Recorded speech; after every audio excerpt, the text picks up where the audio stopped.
Assalamu alaikum, dear brothers and sisters.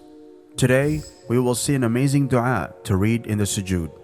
This dua will bring a lot of blessings because when we humble ourselves in front of Allah Almighty, Allah will raise us in rewards and status. Sujood has both physical and spiritual benefits. Making lots of sujood will lead us towards Jannah. So, let's learn a beautiful dua for the sujood, which is as follows. Subhun Quddusun Rabbul Malaikati wal Ruh. Perfect, most holy, is the Lord of the angels and the Spirit. It was narrated that Aisha said, the Messenger of Allah ﷺ used to say when bowing, Subhun Quddusun Rabbul Malaikati wal Ruh. Perfect, most holy, is the Lord of the angels and the Spirit.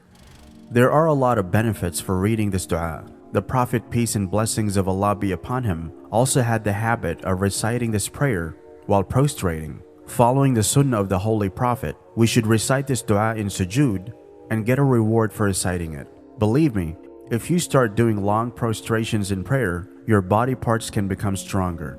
Prayer itself is a way of standing before God, talking to Him, and asking Him for guidance and mercy.